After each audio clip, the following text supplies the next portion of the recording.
반갑습니다. 예, 이렇게 몇 년 만에 처음 모이는 자매 선교 집회 이제 시동을 거는 시간에 참 이 적은 이 형제를 이 귀한 자리에 초청해 주셔서 진심으로 감사드립니다. 저는 30대 초에 부산 서명교회에서 목회를 8년 하다가 약 한 10년 정도 또 중국에 가서 사역을 하다가 나와서 다시 연제교회에서 10년 사역하다가 또 주님의 부르심이 있어서 지금 그 디모데 학교에 와서 주님을 섬기고 있습니다. 벌써 우리 디모데 학교가 시작된 지가 어제 아래 같은데 10년째 들어졌습니다. 그 3월 1일 날 제10회 입학식을 거행을 했습니다.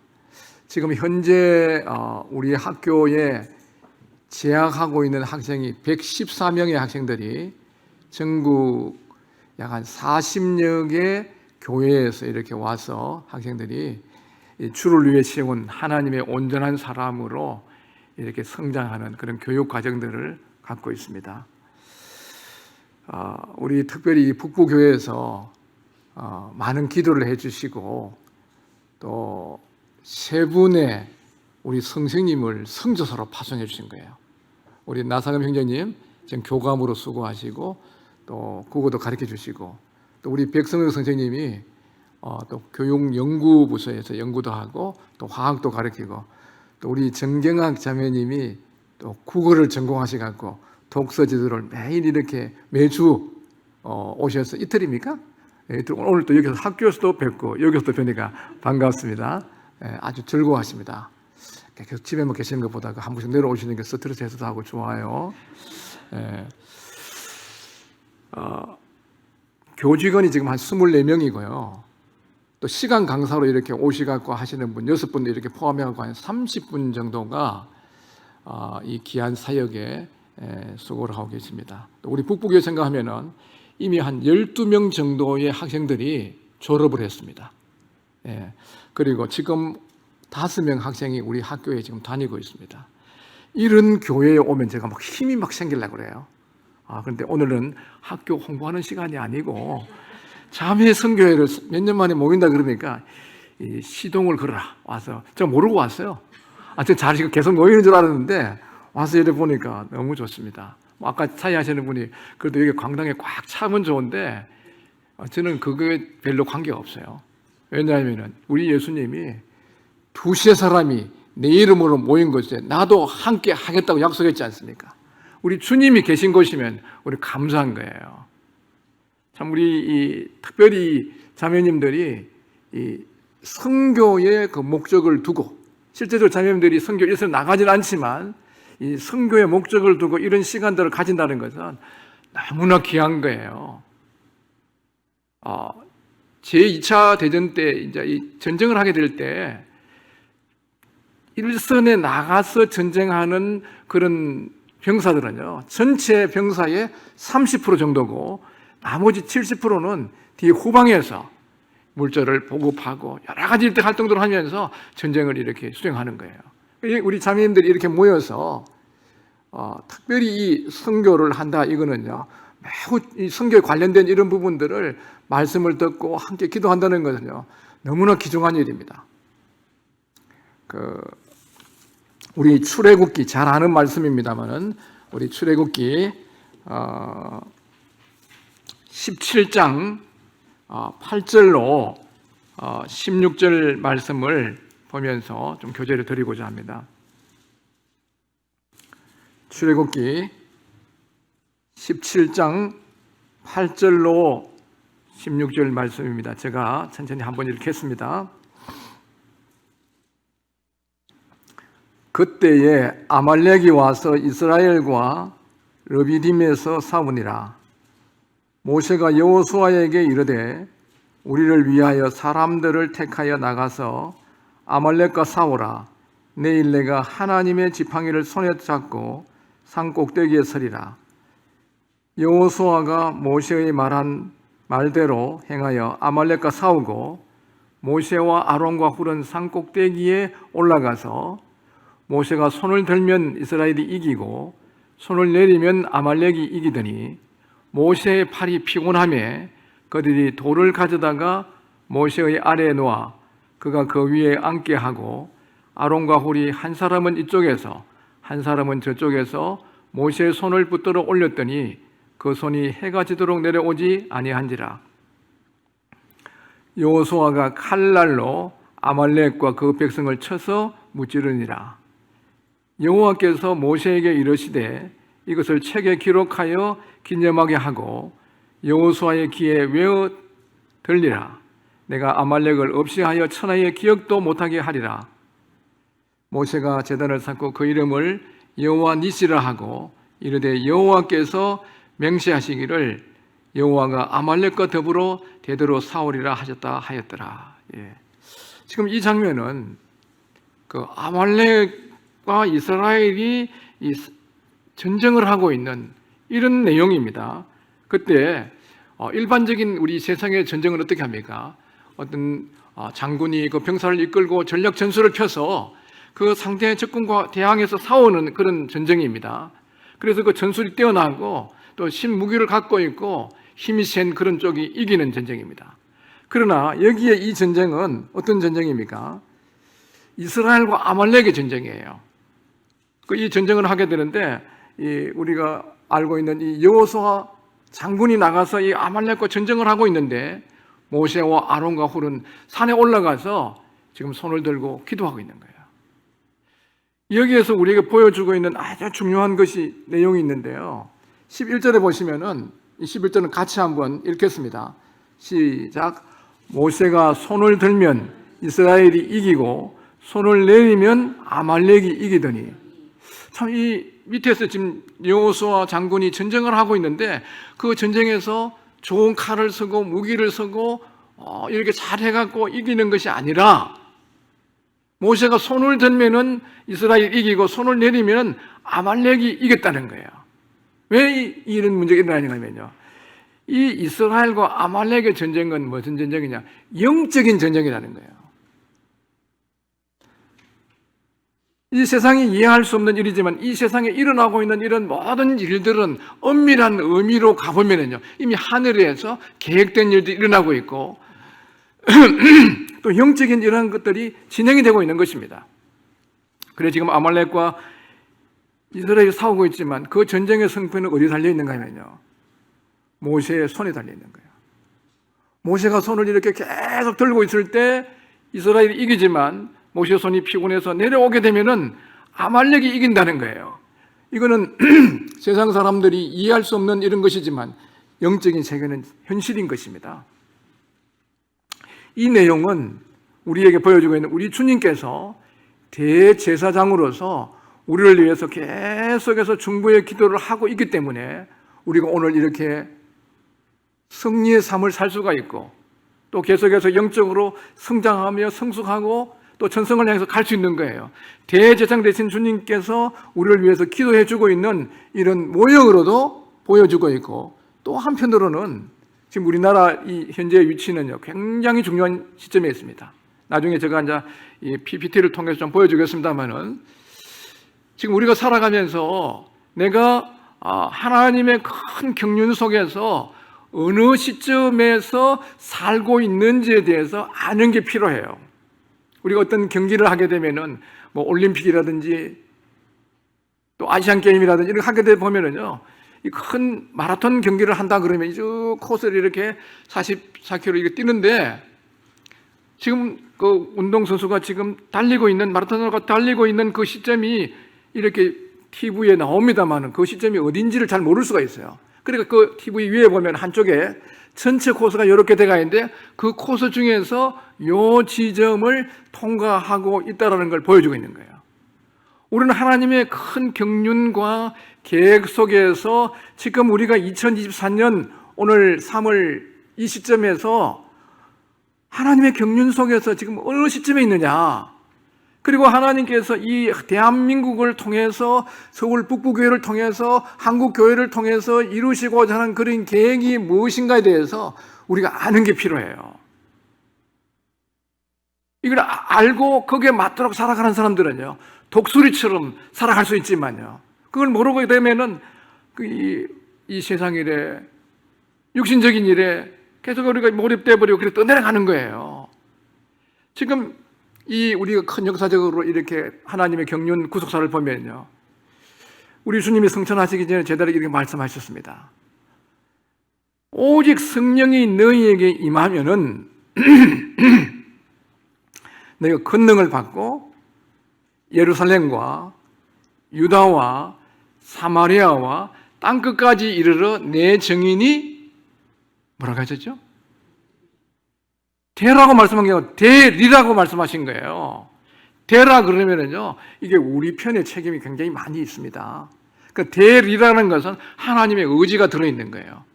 이 하나님께서 인류를 구속한 이 구속사적인 사역에서 이 놀라운 일들을 이루신 거예요. 창세전부터 계획하신 그 일들을 계획에 따라가고 하나님이신 그 예수님이 인간의 몸을 입으시고 이 땅에 오셔서 갈보리 십자가 위에서 인류가 아무리 애쓰고 힘써도 공같이 부르짖고 비둘기가 슬피울지라도 먹과 같이 그 문제, 주홍같이 붉은 죄를 해결할 수 없는 그 문제를 하나님의 어린 양 되신 예수 그리스도께서 갈보리 십자가 위에서 온전한 구속의 사역을 이루셨단 말이에요. 우리 인간이 해결할 수 없는 이 죄의 문제를 완전히 해결하시고 사망을 피하시고 생명과 섞지 않은 것을 드러내신 거예요.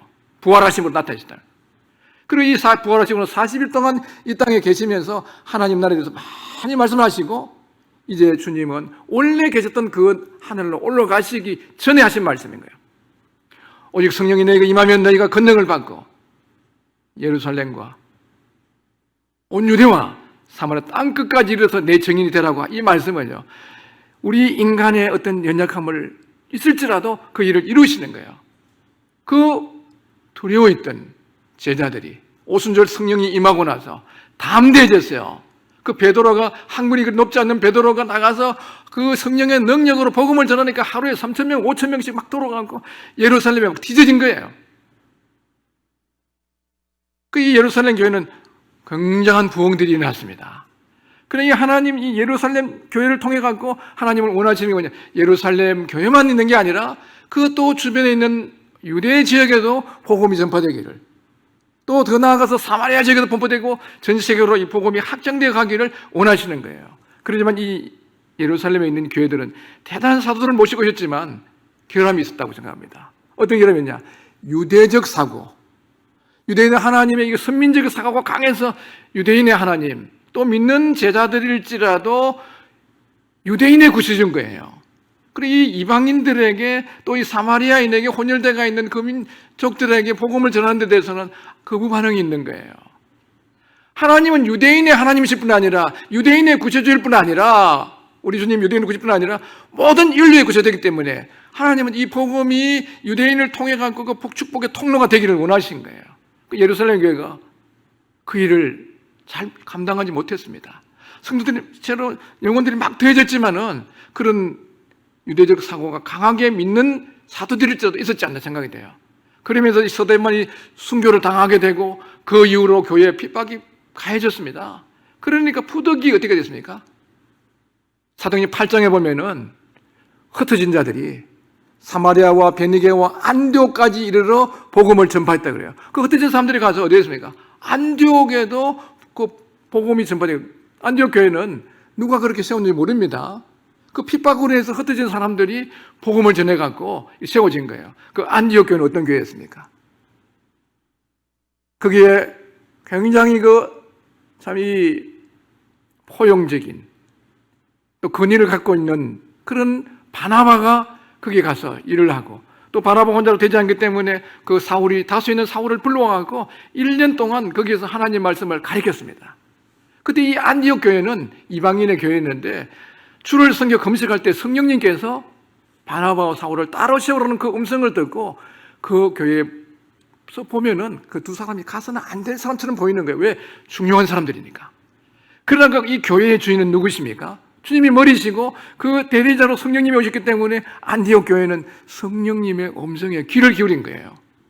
그리고 바나바 바울을 세워갖고 1차 전도여행 쭉 나가면서 이 유럽으로 복음자가 돼가 빌립보와 그다음에 이 유럽 지역에 복음이 확산되어 갔지 않습니까? 그 복음이 어디로 갔습니까? 이 유럽을 변화시키고 그 영국 사람들이 젠틀맨이라 그러지만요, 그 해적들이 아닙니까? 그들이 복음을 듣고 나갔고 완전히 신사가 되어갔고 이 하나님을 경외하기 때니까 빅토리아 여왕 시절 같은 데서는 그 영국이 해가 질 날이 없는, 해 떨어지지 않는 나라라고 그랬어요. 그때 어떤 분이 물어봤습니다. 여왕님은 하루에 몇 번 기도합니까? 물으니까 하루에 한 번 한다는 거예요. 한 번밖에, 밥 먹을 때 한 번만 기도한 줄 물어보니까 한 번밖에 안 한다는 거예요.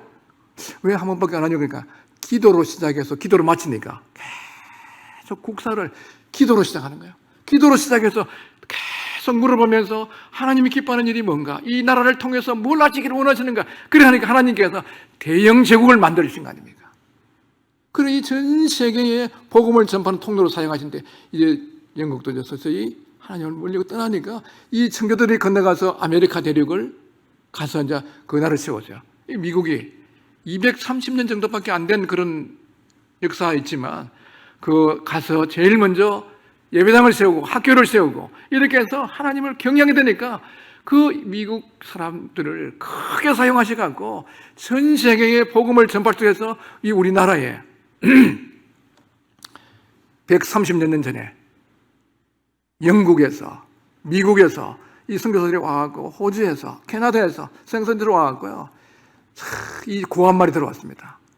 우리나라 반만년 유구한 역사라 그러지만요, 4,600년 동안 아주 가난하게 살았습니다. 가난과 무지와 미신 가운데 살아갔던 거예요.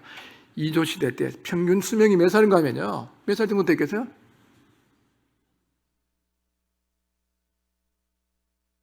우리 중경 선생님 40살이라고 그랬어요. 굉장히 건접했으면 37세입니다. 우리 어릴 때만 하더라도 온 동네에서 60살, 61살까지 살았다 그러면요, 환갑됐다고 잔치라고 그랬어요. 요새 환갑잔치 할 사람 있어요? 부끄러워서 그런 이야기 하다네요. 70도 잔치 안 하려고 그래요. 70대 갖고 이 경로당에 가면요, 애 왔다 그래갖고 라면 끓이란대요. 청소하라 그러고. 예? 우리나라가 얼마나 지금 수명이 늘어났습니까? 평균 80몇 세가 됐어요. 정말 가난한 나라였습니다. 지금쯤 되면요, 이 한성거리에 시체들이 절비했다고 그래요. 이 가난과 무지와 미신 가운데 살아가던 이 나라에 선교사들 와서 복음을 전해주시고, 우리 제임스 할아버지 같은 6.25 끝나고 와서 그때 와서 오셔갖고 복음을 전해주셔갖고 지금 우리 한국이 이렇게 전 세계 사람들이 부러워하는 이런 국가가 된 거예요. 35,000불, 4만 불을 바라보고 그는 이 나라가 된 거예요. 이 복음이 계속해서 움직여서 이 나라 왔어요. 이 전국 보세요. 곳곳마다 교회가 없는 곳이 없습니다. 서울에는요, 한 빌딩 안에 교회 예배당이 몇 개 있는 데도 있어요. 그만큼 이런 좋은 나라가 되게 해주셨어요. 지금 우리 하나님은 우리 이 대한민국을 통해서 아직 복음화되지 않는 이런 지역에 선교사를 파송하고 이 귀한 사역을 이루시기를 원하시는 거예요. 이거는 이 시대에 우리가 주어진 사명이라는 것입니다. 옛날에는 그런 것을 말할 수도 없었고 할 수 없었지만은 지금은 이 너무나 귀한 이 사역, 이 대한민국을 통해서 복음화되지 않는 이런 지역에 복음을 전파하는 이런 일들을 위해서 주님이 기대하시는 겁니다. 그런 일을 지금 하고 있는데 우리 여기 지금 선교사들 위해서 자매님들 모여가 기도하는 거 매우 중요한 거예요. 이 선교지의 실제적인 사역들은요, 어디에 달려있느냐 하면은 고국에 있는 성도님들의 기도에 달렸다고 해도 과언이 아닌 거예요. 모세가 손을 대면은 이스라엘이 이기고 손을 내리면 아말렉이 이겼는데 우리의 전쟁은 뭐냐? 우리 에베소서 한번 보겠습니다. 에베소서 같이 한번 읽겠습니다. 에베소 6장 12절 시작. 우리의 씨름은 혈과 육을 상대하는 것이 아니요 통치자들과 권세들과 이 어두움의 세상 주관자들과 하늘에 있는 악의 영들을 상대함이라. 이게 우리의 이제 이 씨름, 우리가 싸워야 될 대상들은요, 혈과 육을 상대하는 게 아니에요. 통치자들과 권세들과 이 어두움의 세상 주관자들, 그 어둠의 영의 지배를 받고 있는 이런 통치자들, 권세들, 또 하늘에 있는 악의 영들을 상대한다는 거예요. 우리가 어디 전쟁을 하게 될 때 지금 어떤 상대가 누구냐가 중요하잖아요. 그죠? 지금 이 이스라엘과 아말렉의 전쟁은 어떤 전쟁이냐? 영적인 전쟁이라는 거예요.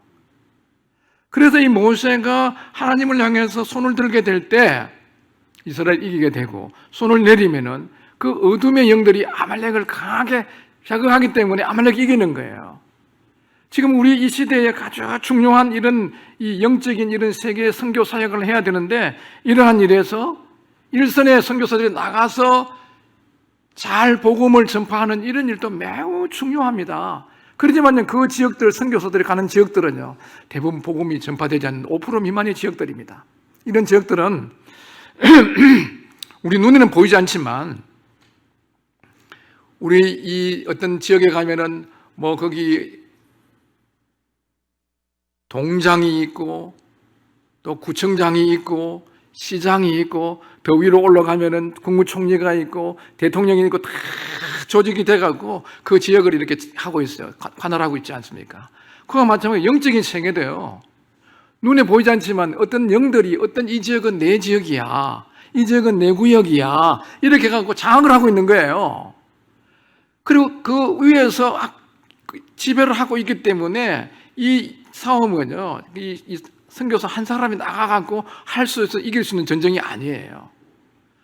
이 보이지 않는 세계, 그 지역을 지배하고 있는 그 어둠의 세력들을 성령의 하나님의 능력으로 천사를 보내갖고 강력하게 제압시키지 않으면요, 그 지역을 장악할 수가 없는 것입니다.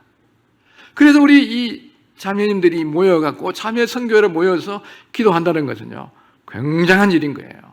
그 선교들이 못 느낄 수 있지만, 저도 어떤 때는 그 선교지에 있을 때 막 새로운 어떤 누군가 기도하고 있는지는 모르지만 막 새로운 힘이 오는 걸 느낄 때가 있어요. 또 어떤 지역에 있을 때 어떤 일하다 보면은 굉장히 어떤 주변에서 위협적인, 두려워지고 막 의기소침해지고 주저앉고 싶은 이럴 때도 있단 말이에요. 굉장히 그 사람, 거기 있는 선교지에 있는 그런 어둠의 영들은요, 사람들을 통해서 어렵게 만들고 그 지역을 내주지 않으려고 하고 있는 거예요. 그래서 우리의 싸움은 혈과 육을 상대하는 게 아니에요. 이 통치자들, 근세들, 세상의 어두운 세상의 주관자들, 하늘에 있는 악의 영들을 상대로 하기 때문에 뭘 써야 되는가 하면요, 이 고린도 후서 10장에 보면은 우리의 싸우는 무기는 육신에 속한 게 아니에요. 거기다가 뭐 새로운 신식 무기를 갖다 줘갖고 좋은 권총 갖다 줘도 되는 게 아니고 M16 갖다 줘도 되는 게 아니에요. 이 하나님을 향하여 높아져가 있고 또 완고한 그런 진대를 퍼뜨리려고 그러면은요, 뭐가 그냥 영적인 이런 파워가 필요한 거예요. 능력이 필요한 거예요. 선교사 개인이 매일매일 경건의 시간을 가지고 하나님으로부터 힘을 받아서 살아가는 것도 매우 중요하지만, 또 이 고국에 있는 성도님들이 한 마음과 한 뜻으로 선교사들을 위해 갖고 기도할 때에 하나님께서 그 일을 이루어 가시는 거예요. 그래서 이 자매님들이 모이는 이런 선교의 시간들은요, 너무너무 중요한 거예요. 그래서 우리 자매님들이 기도하게 되면 선교제는 반드시 승리합니다. 그러나 고국에 있는 성도들이 육신적이고 세속적이고 자기 일에 분주하고 그러면서 기도하지 않게 됐을 때 선교제에서는요, 좋은 성과를 거둘 수가 없는 거예요. 모세가 손을 들면 누가 이겼습니까? 이스라엘이 이기고 내리면 아말렉이 이겼다는 것은 우리가 두 번째로 뭘 보이는, 첫 번째는 대제사장 되신 우리 주님께서 우리를 위해서 내려오자는 그 손을 들고 기도해 주시는 걸 보여주는 예표일 수도 있고, 두 번째로는 우리 고국에 있는 성도들이 교회를 위해서, 선교사를 위해서 합심해서 기도하는 게 얼마나 중요한 것인지를 보여주고 있는 예표라고 할 수가 있습니다. 사도행전 12장에 보면은 한번 보겠습니다. 사도행전 12장입니다. 12장, 그때 헤롯 왕이 손을 들어 교회 중 몇 사람을 헤아려 하여 요한의 형제 야고보를 칼로 죽이니 유대인들이 이 일을 기뻐하는 것을 보고 베드로도 잡으려 할새 때는 무교절 기간이라. 4절 보겠습니다. 잡음에 옥에 가두어 군인 내식 내패에게 맡겨 지키고 6월절 후에 백성 앞에 끌어내고자 하더라. 5절은 같이 읽겠습니다. 시작. 이에 베드로는 옥에 갇혔고 교회는 그를 위하여 간절히 하나님께 기도하더라 그러죠. 자, 이 로마의 병력들이 내식 내패니까 16명이에요. 4조로 나누어 갖고 3시간씩 맡겨들어 하는 거예요. 도저히 이 베드로는 여기서 나올 수가 없습니다. 그런데 교회는 이 기둥 같은 일꾼이 지금 잡혀가서 이 감옥에 있기 때문에 여기서 어떻게 했습니까? 교회는 그를 간절히 합심해서 기도했다는 거예요. 이 신약에 보면은요, 이 마태복음에 보면 하나님이 함께 하신다는 것이 두 구절 나와요. 언제 나오는가 하면은 두세 사람이 내 이름으로 모인 것이 함께 했다는 약속이 있고, 또 세상 끝날까지 이 복음을 지상 대명령을 수행하는 복음 전한 사람과 함께 하겠다고 약속한 거예요. 그래서 특별히 이 개인적으로 기도에 방해해서 기도하는 것도 중요하지만은 두세 사람이 모여서 합심해서 간절히 기도하는, 이게 다시 얘기하면 교회가 기도하는 거예요. 자매님들이 이렇게 모여갖고 합심해서 교회를 위해서, 선교제를 위해서, 교회 기관을 위해서 기도하게 될 때요, 놀라운 역사가 일어난다는 거예요. 도저히 인간적으로 볼 때 불가능해 보이는 베드로는 거기서 죽어야 됩니다. 순교당해야 되는 거예요. 그러면 어떤 분은 이렇게 해서, 그러면은 왜 야고보는 죽었나? 순교당했나? 베드로는 살려줬나? 이러는데 야고보는 여기까지가 사역의 그 사명이 끝난 거예요. 하나님 능력이 부족해서 그런 게 아니에요. 이제 베드로는 아직 남아 있어갖고 계속 복음을 전해야 되기 때문에 하나님께서 그 기도를 들으시고, 인간적으로 누가 로마의 대항에서 그 건져낼 수가 있겠습니까? 천사를 보내갖고. 여러분, 천사 있는 거 믿으십니까? 천사 있습니다. 그럼 오늘날은 왜 천사가 안 오세요? 그렇게 긴급한 일이 없어서 안 오는 것 같아요. 기도할 때 계속 기도하게 될 때 하나님이 어떤 인간이 못할 일들을 천사를 보내서 한다는 거예요. 그래서 기도의 힘은요, 굉장한 거예요. 그리고 우리 자신만 생각해갖고 하는 게 아니라 입을 크게 열려갖고 합심해서 기도하게 될 때 하늘에 하나님이 들으시고 응답하시는 것입니다. 이제 우리나라는 선교적 경륜에 봤을 때 매우 중요한 마지막 시기 마지막 주자로서 세계 선교를 감당해야 되는 아주 중요한 시점에 있지만 아주 위험스러운 상황에 와 있습니다. 왜 그러냐?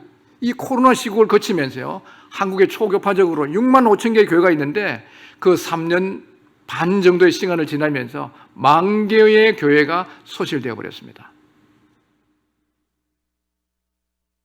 6만 5천 개 중에서 10,000 개의 교회가 소실됐어요.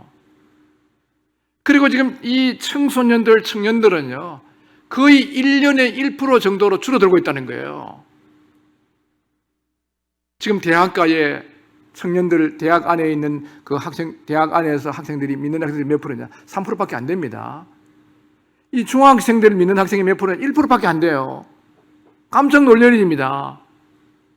지금 우리 이 대한민국은 이 하나님의 경륜적 위치에서 보게 될 때 매우 중요한 마지막 세기 마지막 주제로서 주의 오심을 예비하고 아직 복음화 되지 않은 이런 지역에 복음을 전파해야 되는 아주 중대한 이런 일들을 해야 되는데 이 어둠의 영들이 이 대한민국 위를 지금 지배하려고 그러는 거예요.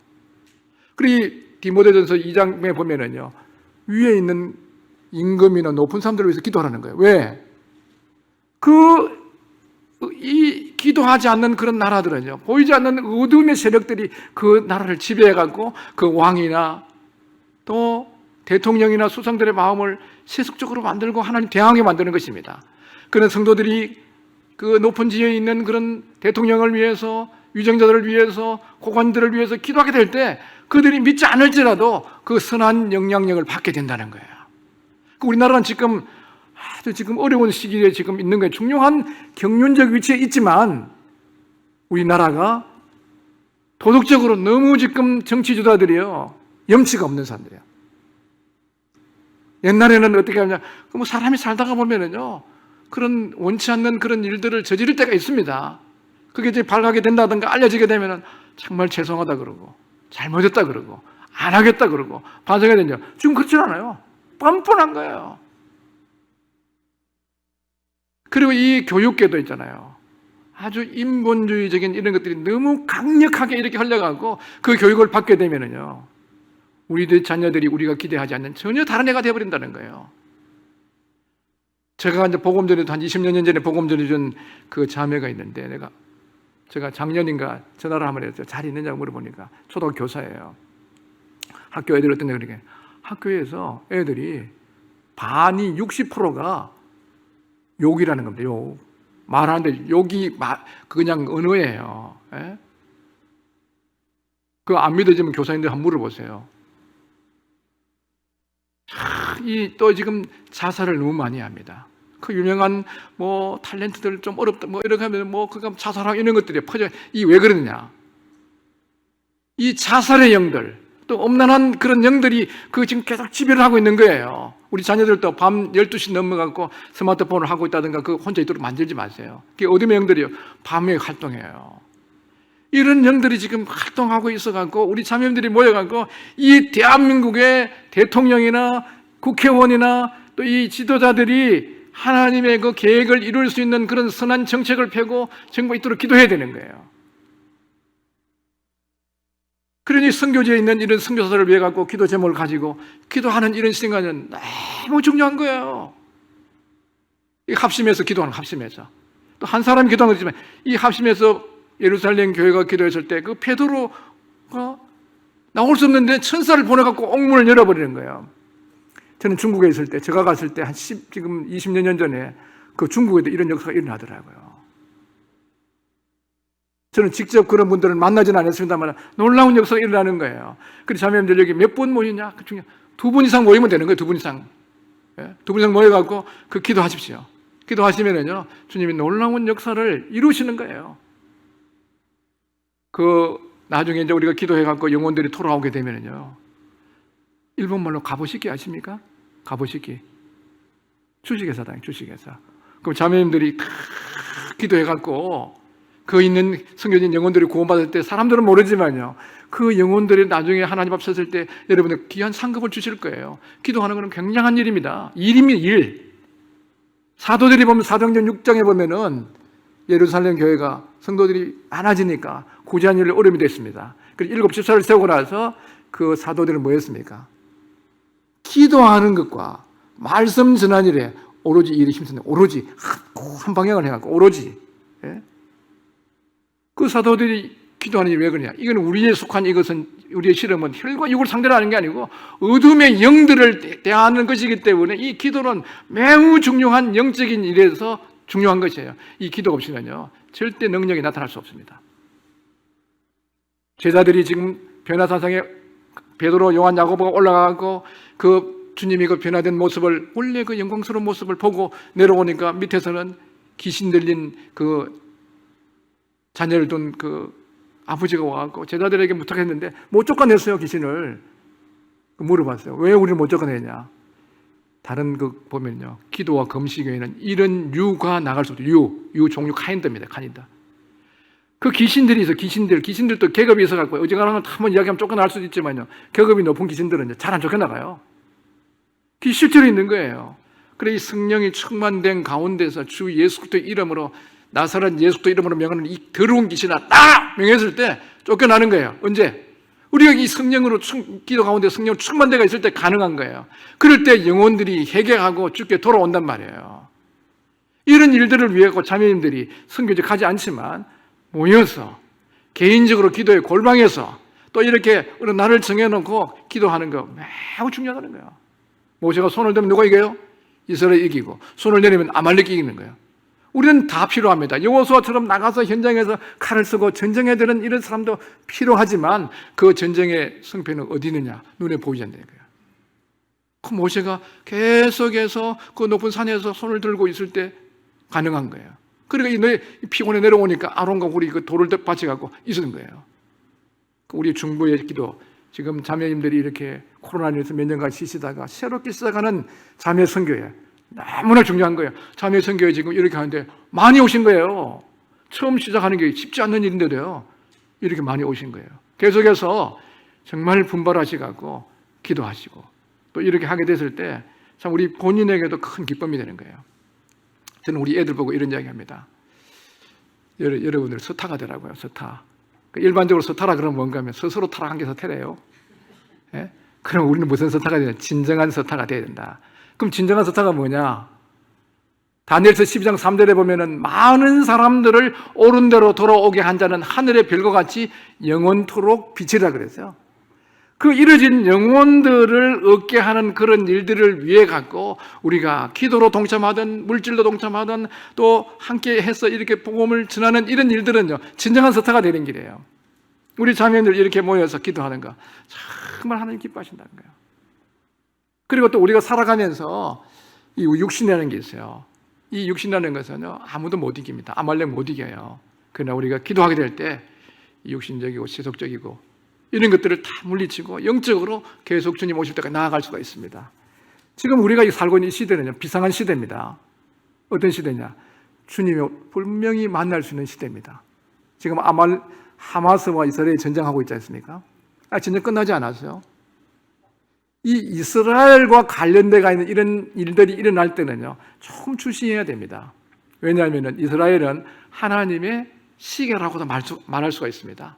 하나님의 놀라운 경륜이 어떻게 진행되고 있는 것을 볼 수 있는 아주 좋은 바로메터가 되고 있습니다. 이 하마스, 지금 가자 지구, 가자 알죠? 가자. 우리 성경에 이제 그 사도행전 8장인가 보면요, 가사 있잖아요. 가사. 빌립이 가사에 가서 이제 그 이디오피아 내시에 보면 그 가사가 가자입니다. 그 지역에 지금 뭐 팔레스타인 사람들이 살고 있는 거예요. 폭이 10m, 길이가 한 40km 정도밖에 안 되는 그런 지역입니다. 거기에서 하마스가 이스라엘을 공격한 거예요. 이건 정말 있어서도 안 되고 있을 수 없는 일이 이번 작년에 일어났어요. 그 이스라엘의 그 모사드 같은 이 기관들은 대단한 정보 기관이거든요. 그거 다 무력화시켜버리고 그 로켓을 한 7,000발 정도를 이렇게 발사를 하고 많은 인명피해를 내고 또 200여 명의 사람들을 인질로 잡아간 거예요. 이게 왜 일어났느냐? 그게 영적인 일하고 무슨 관계가 있느냐? 이 일은 그 하마스라는 사람이 이스라엘 집단들이 이스라엘 대상으로 해서 싸울 수 있는 능력이 없는 지역 그 사람들이에요. 그런데 그 뒤에 누가 있는가 하면 이란이 다 무기를 대고 있습니다. 그 이란이 무기를 대고 있고 뒤에 조정해주고 있는 거예요. 그럼 왜 이란을 말씀드리는가 하면요, 성경에 그 이란이 친르 국가로 바뀌어가고 이스라엘을 공격해오는 그 시점이 언제가 하면 말세의 치말이 일어날 일이에요. 이 이란은요, 팔레비 왕조 살아있을 때 1980년도까지는 아주 미국과 좋은 중동에서 이슬람 국가로서는요, 친미적인 국가였습니다만은 그 팔레비 왕조가 무너지고 호메니 이란 혁명을 일으켜갖고 지금은 완전히 미국과 대척점이 됐습니다. 그리고 어디 갔냐? 러시아와 아주 밀접한 관계가 있어요. 그 에스겔 38장에 보면은 이제 이 러시아를 중심으로 해갖고 그 이슬람의 연합 세력들, 이란, 이라크, 터키, 시리아, 리비아, 이디오피아 이런 지역들이 합해져 갖고 어디로 오느냐? 이스라엘을 공격해오는 그런 전쟁입니다. 이게 이제 시발점이에요. 이거 지금 보면은요, 우리가 지금 이 시대는 정말 주님의 오심이 가깝고 이제 마지막 시기, 마지막 조절라서 이 복음을 전파하는 이런 시점에 와 있다는 거예요. 이런 시점에서 우리 자매님들이 함께 모여서 기도한다는 거 정말 잘하는 일이고 하나님이 기뻐하는 일이고 놀라운 역사를 이룰 수 있는 이런 시간이다, 저 생각합니다. 제가 여기 이제 지금 우리 한국이 해야 되는 지금 현재 이제 선교적인 그런 측면에서 몇 가지 말씀을 드리고 기도 부탁드리고 말씀을 마치겠습니다. 우리가 살아가면서 그 시세를 잘 분별하는 건 참 중요합니다. 역대상 그 12장 32절을 같이 한번 읽겠습니다. 시작. 이사갈 자손 중에서 시세를 알고 이스라엘 자손이 마땅히 행할 것을 아는 두목이 200명이었다. 이 과도적인 그런 부위에서 이 이사갈 지파의 사람들은 그 시세를 잘 분별했습니다. 또 사도행전 13장 36절에 보면은 다윗은 당시에 그 당대에 하나님의 뜻을 쫓아서 섬기다가 그 다윗 그 시대에 다윗 자신이 뭘 해야 되는가를 알고 섬겼던 거예요. 자, 아까 제가 말씀드린 대로 이 복음이 예루살렘에서 안디옥에서 유럽으로, 유럽에서 아메리카로 이렇게 가서 이 복음이 지금 이 한국에 와 있는 지금 세계 복음의 중심이 우리 한국입니다. 아주 중요한 시점이 있어요. 그래 우리 대한민국은요, 하나님의 그 선교적 경륜에서 볼 때 아주 중요한 위치에 있다고 되고 예비된 영적 자원들이 아직 그래도 많습니다. 이 대한민국처럼 이렇게 선교적 일을 해야 되는 이런 일들 할 수 있는 나라가 그리 많지 않는 거예요. 제일 아직까지 지금 많은 선교사를 파송한 나라가 미국입니다만, 미국도 굉장히 영적으로 쇠퇴하고 있고, 우리 한국이 지금 대동소이하게 다 많은 분들이 이 한국을 통해서 세계 마지막 주자로서 일해야 된다, 이렇게 말씀하고 있는 게 사실입니다. 그리고 우리 한국이 이제 세계 한 12경제국가로 이렇게 바꾸어서 선교하는데 가장 좋은 그런 또 경제적인 부분도 있습니다.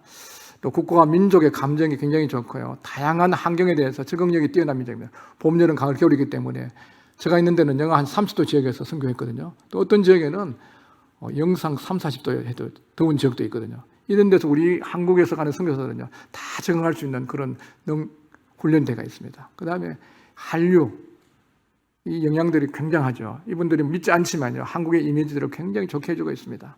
그리고 우리 한국 사람은 그 쿠바와 북한 외에는 다 갈 수 있었는데, 쿠바도 지금 이제 수교가 돼갖고 북한 빼고 전 세계 다 갈 수 있습니다. 그 다음에 해외에 흩어져 있는 한인 디아스포라, 지금 우리 한국 사람들이 세계 한 180국에 800만 정도가 나가 있습니다. 그래서 우리 한국 사람을 통해 갖고 세계 선교하기 굉장히 좋은 거예요. 사도 바울이 복음을 전할 때 그 좋았던 이유가 뭡니까? 이미 10명 이상의 유대인들이 있는 지역에도 해당이 있었거든요. 먼저 해당에 들어가서 그 근거지를 통해 갖고 복음을 전하고, 또 핍박을 받으면 다른 사람이 정했던 거예요. 지금 우리 이 한인 디아스포라 흩어진 사람들이 180여 국에 한 800만 정도가 있다는 거예요. 굉장한 일이죠. 이 왜 하냐? 이 우리 민족을 통해서 세계 복음을 전파하는 그런 나라로 삼으시려고 하는 거예요. 지금 여기 10/40 창역 약간 빨갛게 된 이 지역들이 아직 세계에서 복음화가 가장 덜 된 지역입니다. 자, 여기 지금 우리 한국에서 지금 나아가야 될 백투 예루살렘이 있는데, 여기서 지금 한국이 여기 있고, 이래 나아가는 이 지역들이 지금 이제 마지막 우리가 해야 되는 마지막 우리 한국 교회가 해야 되는 중요한 일 중에서 이제 이렇게 있는데, 이렇게 지금 여기 중국 공산주의죠. 중국을 넘어서 지금 중앙아시아, 특별히 지금 이 중앙아시아의 이 이슬람과 이런 또 인도, 힌두교 이런 지역들을 통과해 갖고 예루살렘까지 이렇게 가게 될 때 아마 주님이 오시지 않겠나 생각이 됩니다. 지금 굉장한 지금 이 지역의 역사들을 주님이 이루고 계십니다.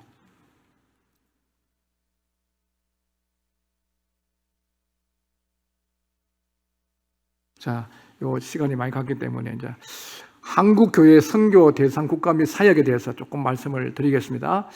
조금 전에 그 PPT에 보신 것처럼 그 10/40 창의 국가와 미순교 국가들을 위해서 주님께서 마태복음 보면은 추수할 것은 많되 일꾼이 적음으로 주인에게 청해서 보내주라고 말씀하고 있습니다.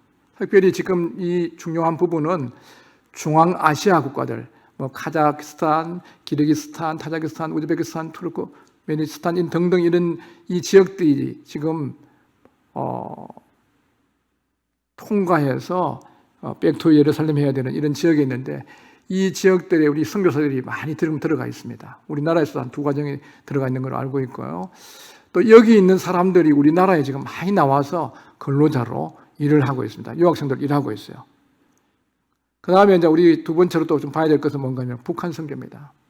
이 탈북민과 북한 동포들, 그 히브리서 13장 3절에 보면요, 이런 말씀을 주님께서 하고 있습니다.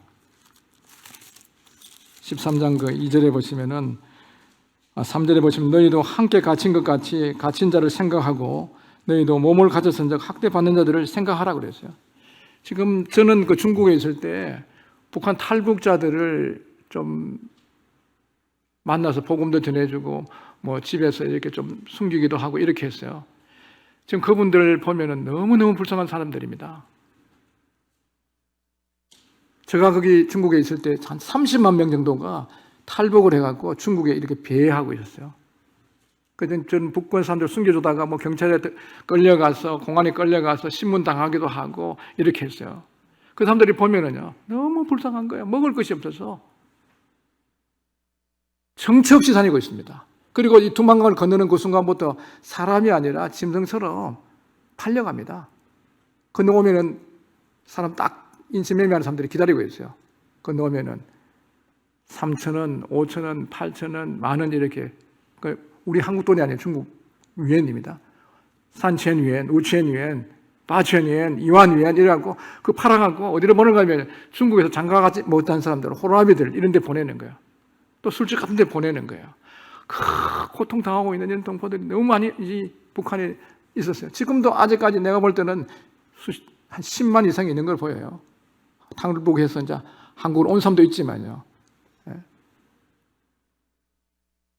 너무 지금 가난한 가운데, 어려운 가운데 있습니다. 지금 저는 생각하기를 그렇게 멀지 않은 날에 이 남북이 통일될 거로 생각하고 있어요. 인간적으로 볼 때는 지금 핵무기를 갖고 있어서 안 될 것 같지만요. 그 바벨론 제국이 끝나고 나면 페르시아 제국이 와야 돼요.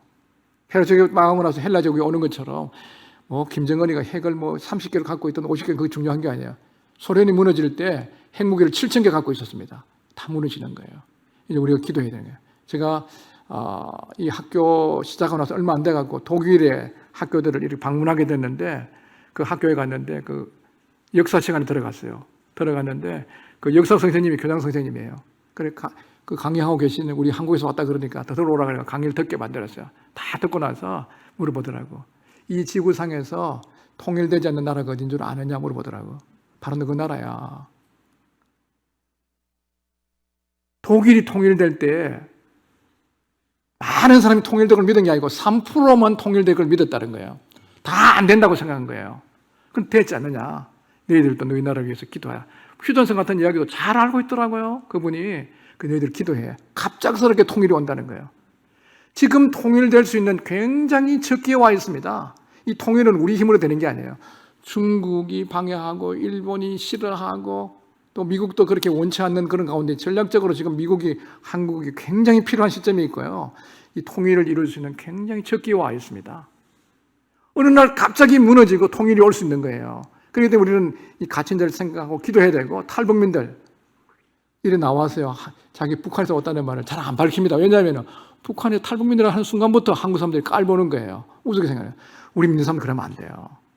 오히려 더 잘 정착할 수 있고 더 위로해주고 만 원이라도 일하고 나면 더 줘야 보내는 거예요. 아니, 탈북민도 못 품은 가운데서 어떻게 통일돼 갖고 그 품을 수 있겠어요? 이런 시대가 오는데 우리에게 35,000명의 탈북민들을 보내주셨습니다. 그분들이 같이 해서 이제 이 북한 선교 해야 되겠죠. 그 다음에 제가 마지막으로 지금 한국에 외국인들이 많이 와 있습니다. 유학생들이 지금 얼마나 하면 20만 명 정도 와 있어요. 그 전에는 중국인이 제일 많은데 지금은 베트남 사람이 제일 많고 중국인 쭉 이래갖고 세계 여러 나라에서 20만 명의 해외 유학생들이 와 있습니다. 그럼 20만 명이 잘 감이 안 가죠? 유니버시티, 종합대학이에요. 2만 명, 10개 종합대학을 될 수 있는 그런 사람들이 지금 유학 와 있다는 거예요.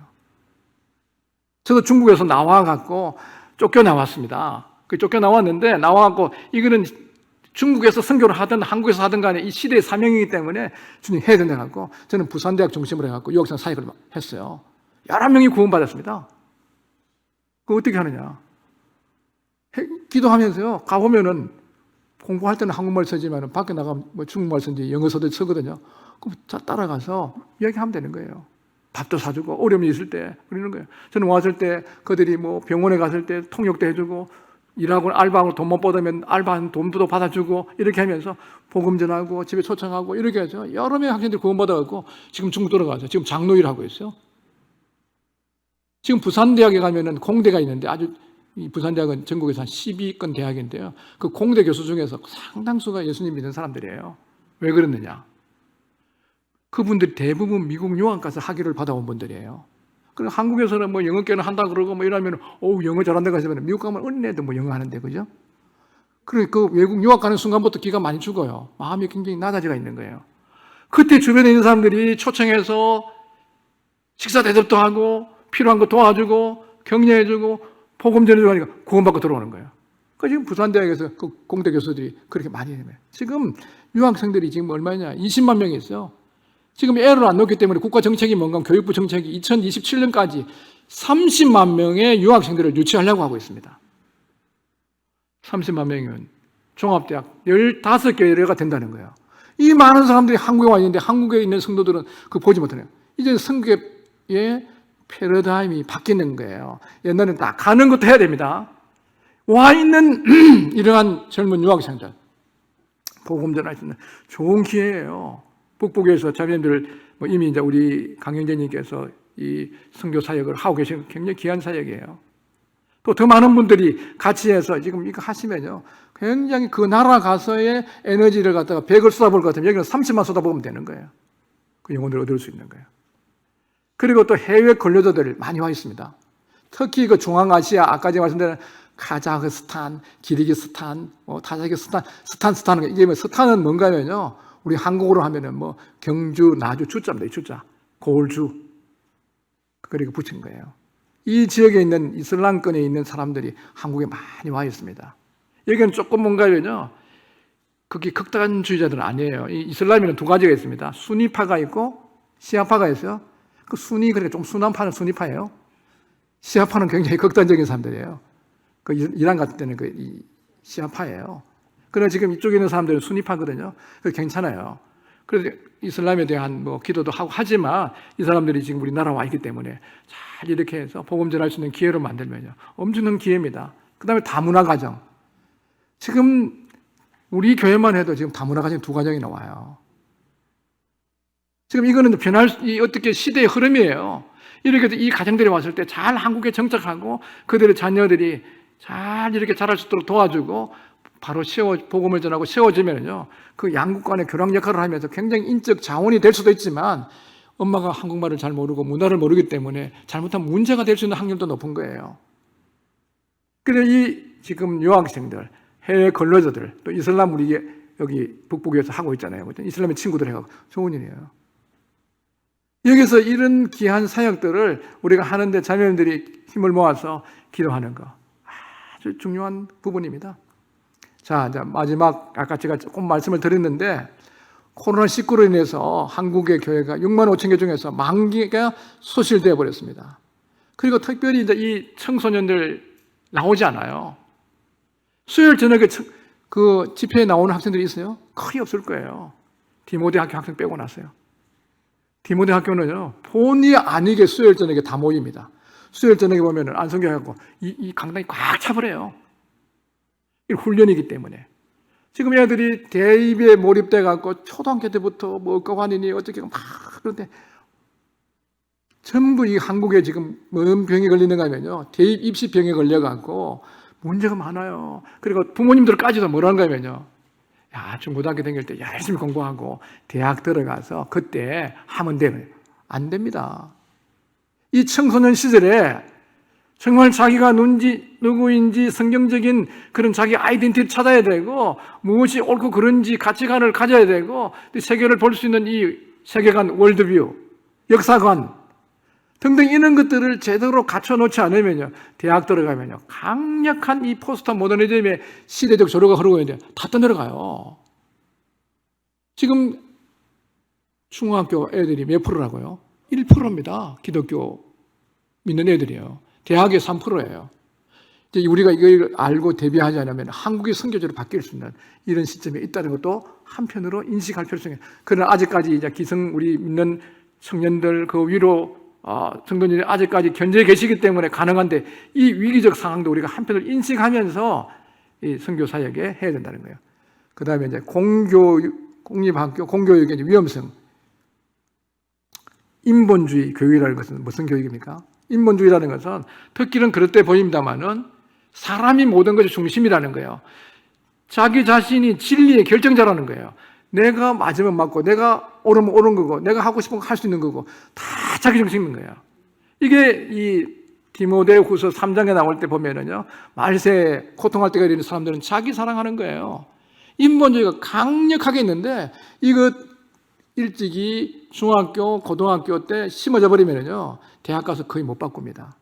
이 성경의 가치관과 전부 반대되거든요. 내가 제일 중요해. 네가 맞으면 맞은 거야. 네가 하고 싶은 건 해. 다 이렇게 하는 거예요. 왜 한국의 출생률이 떨어집니까? 그 원인들은요, 여러 가지 외형적인 데는 뭐 집값이 너무 올라가고 어쩌고 그런데 그럼 옛날에 그렇게 못 살 때는 애를 왜 그렇게 많이 낳습니까? 그렇지는 않아요. 지금은 너무 개인적인 이런 인본주의가 발달되어 있기 때문에 이 인간적인 이런 정도가 거의 없어지는 시대입니다. 그 학교 다닐 때 그래요. 생육하고 번성하여 땅에 충만하라고. 우리 학교에서는 제가 강력하게 이야기를 합니다. 주례할 때도 딱 하고 나서 딱 요걸 딱 하면 이렇게 딱 이렇게. 성부, 성자, 성령이 하나이신 하나님이 믿고 있기 때문에 이렇게 하면서 세명나라. 대부분 제가 주례했는데 다 세명 놓더라고. 여기도 한 명이 있어요. 누구는 우리 조자매님 아실 거예요? 세명은 지금 왜 그러냐? 이 믿음이 없는 시대입니다. 인본주의 교육을 받는 거예요. 하나님께서 생육하고 번성에 땅에 충만하라 그러면 믿어야 돼. 말씀하시면 이유가 필요 없는 거예요. 지금 순종을 가르쳐야 되는데 자꾸 지적인것만 자극시켜가지고 그 애 하나 기르는데 1억 5천이 들어, 2억이 들어, 뭐 이렇게 하면요 못 기르는 거예요. 근데 월급 보면 못 하는 건데 하나님 말씀 순종해서 낳아놓으면 하나님이 다 기르시는 거예요.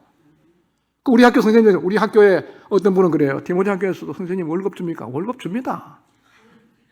작게 주느냐고요? 많이 안 주지만 다 먹고 살 만큼 줍니다. 그런데 어떤 선생님이 그랬어요. 그 선생님 제가 주례했어요. 3명 놀아 했는데 지금 4명 나버렸어요. 다른 사람 주변에 그래요. 4명 나가고 어떻게 먹고 살라고 그러냐고. 아니, 자기가 먹고 살리나? 하나님이 하시는 거예요. 그러니까 아들 3명 낳았는데 마지막 아들도 괜찮다 해서 또 낳았는데 딸 낳았어요. 그것도 하나님이 또 저 집을 또 이렇게 넓은 집을 어저께 이사했습니다. 중경 선생님 아시죠? 어디 이름까지 이야기를 그러는데 그러는 거예요. 인본주의 교육이라는 거 얼마나 무서운지 모르는 거예요. 우리는요, 하나님의 영광을 위해서 지원받은 그런 자들이지 우리가 진리의 중심자가 아니에요. 말씀에 순종하고 살아야 되는 거예요. 이걸 가르치는 거예요. 그 다음에 이제 이 포스트 모더니즘, 이 탈근대, 이게요, 어떻게 미치느냐. 굉장하게 다원주의, 상대적 윤리주의, 개인주의, 황금 만능주의 이런 것들로 다 포장 들어오는 거예요. 애들이 지금 대학 들어가면요, 하나님 못 믿게 하지는 않습니다. 너 교회 다니지 마, 성경 읽지 마, 이렇게 하지 않지만요, 다원주의라는 이런 명분으로 어떻게 하느냐. 너 예수님 믿는 거 좋아. 그러지만 그건 절대적이라고 말하지는 말아라. 성경 읽는 건 좋아. 성경만이 유일한 계시라고 말하지 마. 성경도 있고 불경도 있고 뭐 코란도 있고 이거 다 인정하라는 거예요. 그런 걸 다 들으면요 어떻게 되냐? 혼란스러워지는 거예요. 우리는 개인적으로 사람들을 사랑해야 되지만요, 이 성경만이 유일한 하나님의 계시가 아닙니까? 예수 그리스도만이 천하 인간에게 구원받는 이름은 그 이름에는 없지 않습니까? 이런 것들을 강력하게 심어놔야 되는 거예요. 중고등부 시절에 우리 애 태어나고 나면은 불주사 맞추지 않습니까? 불주사. 좀 유식하게 얘기하면 BCG, 그죠? 그걸 왜 맞춥니까? 애가 모를 때 맞추는 거예요. 맞추면 막 울잖아요. 애는 모르지만 그걸 맞아놔야 결핵에 대한 면역력을 길러갖고 안 걸리게 하는 거예요. 이런 것들을 중고등학교 시절에 강력하게 가르쳐놔도 대학 가서 막 흔들흔들 움직이게 그래 되는 거예요. 그리고 지금 이 윤리도 뭔가 하면요, 우리는 절대 윤리를 쓰지 않습니까? 율법은 우리를 구원할 수는 없지만요, 아주 기본적인 이런 윤리를 한계선을 그어주고 있지 않습니까? 이게 다 무너지는 거예요. 특별히 뭔가 하면요, 성적 윤리 영역에서 뭐 하는 건 상대적 윤리예요. 아니, 순결이 뭐 필요해? 꼭 남자 여자 결혼만 해야 돼? 남자끼리 여자끼리 하면 안 돼? 성이 내가 결정하는데 성이 몇 가지냐? 성적 지향이라고 할 거야. 성이 남자 여자만 있는 게 아니에요. 50가지가 있어요. 이런 걸 학교에서 가르치고 있다는 겁니다. 그 처음 들을 때는 이상한데 그랬죠. 계속 들으면 그렇게 되는 거예요. 너는 네가 결정할 수 있는 거야. 남자 여자 그건 네가 결정할 수 있다는 거예요. 아주 위험한 것들을 가르치고 있는 거예요. 그리고 이 돈이 많이 주는 회사, 돈 많이 받는 거, 그게 불의한 것이든 잘못된 것이든 정의롭지 못한 것이든 관계없이 이런 물질 만능주의로 가 있는 거예요. 우리 그리스도의 삶이라는 것은 그 자기의 삶을 통해서 하나님 뜻을 이루는 거예요. 좀 많이 받을 수 있는 직장이 될 수도 있고, 어떤 때는요, 돈 적게 받고도 가야 되는 길이 있어요. 선교사가 어디 월급 받고 갑니까? 이런 것들을 비워져갖고 나에게 향하신 하나님의 뜻을 이루는 이런 삶을 살아야 되겠다고 심어줘야 되는 거예요. 그렇게 됐을 때 그분을 존귀하게 될 때 하나님이 그 사람을 존귀 여기고 먼저 그 나라와 그 일을 구하게 될 때 필요한 것들을 공급하시는 이 원리들을 가르쳐줘야 되는 거예요. 이런 것들이 인본주의 교육에서 있습니까? 없어요. 그 다음에 네오 막시즘이라고, 네오라는 이 새로운 뜻이에요. 뉴 막시즘, 이게 공산주의, 이게요 지금 학교는 다 퍼져 있습니다. 우리나라에 공산주의자들이 엄청나게 많습니다. 저는 중국 공산주의 안에서 10년을 시달렸기 때문에 6.25를 거치지 않지만 공산주의가 얼마나 비인격적이고 우리의 이 중요한 신앙의 문제를 탄압하고 있는 이런 걸 봤습니다. 그런데 우리나라 사람들은 그럼 그 겪어보지 않기 때문에요. 많은 사람들이 공산주의를 지금 좋아하고 있습니다.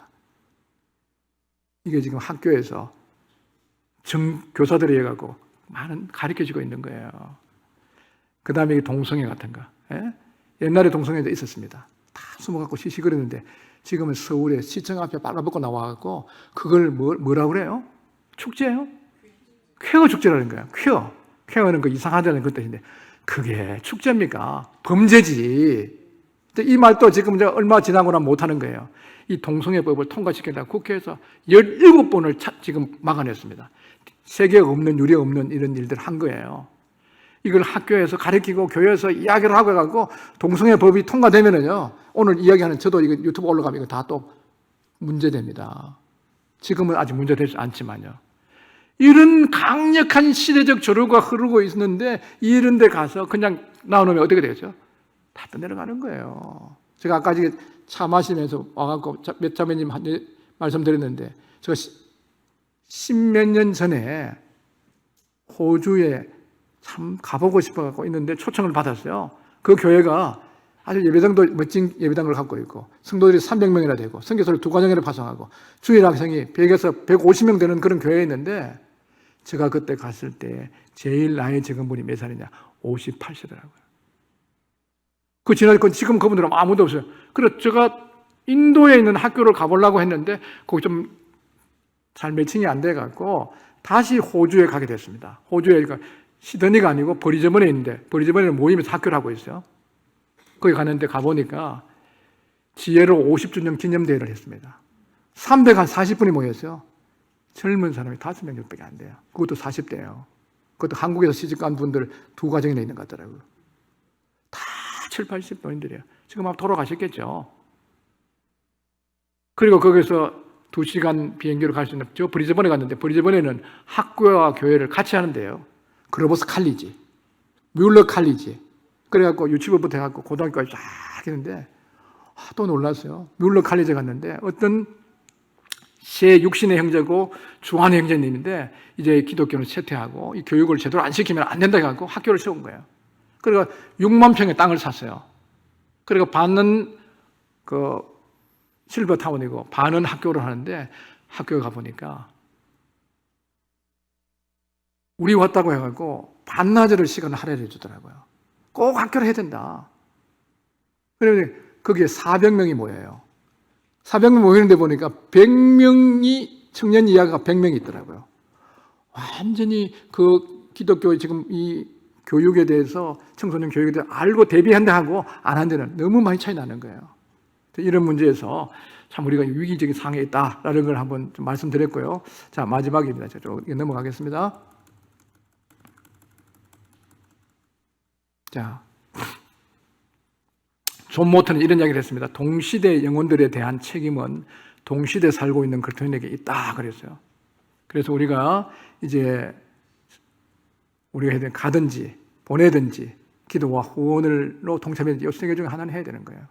그런 면에서 자매님들 이 모임은 참 중요합니다. 기도 제목입니다. 마지막입니다. 세계 선교에 합당한 일꾼들을 일으켜 주도록. 이거 왜 그런가 하면 지금 우리나라에서 19개국인가 이런 지역에 30여 가정이 나가 있는데 돌아오는 선교사는 있는데 나가는 선교사 거의 없어요 지금.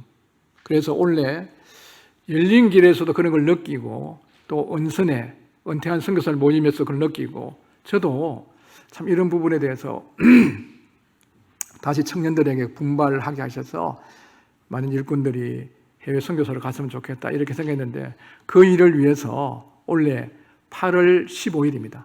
8월 15, 16, 17 해가지고 사흘 2박 3일 동안에 세계 선교 집회를 해갖고 월드 미션 캠프를 해갖고 이 디모데 학교에서 3일 동안 가지게 됩니다. 그때 이제 이 열린 길, 기도 좀 해주세요. 열린 길과 은선에 은퇴한 선교사들 중심으로 해서 이 선교에 대한 그런 열정들을 일으키고 또 일꾼들 가려고 하는 사람들에게 개인 상담도 해주고 하는 그런 시간들을 가지려고 합니다. 그다음 조금 전에 말씀드린 대로 한국에 온 외국인들이 많이 있습니다. 유학생, 근로자, 다문화 가정, 또 탈북자 이런 분들을 위해 갖고 우리가 이 자매 선교에서도 여기 선교사를 위해서 기도하시고 기도해 주시면 고맙겠습니다. 그리고 마지막입니다. 디모데 학교가 청소년 사역을 잘 감당할 수 있도록 기도해 주시면 좋겠습니다. 참 학교라는 것은 교사가 있어야 됩니다. 합당한 교사들, 필요한 물질들이 또 공급되어서 지속적으로 하나님이 기뻐하는 주를 위해 세운 하나님의 온전한 사람이 되게 하는 이런 사역을 위해서 기도해 주시면 고맙겠습니다. 귀한 시간에 함께해 주셔서 감사합니다. 제가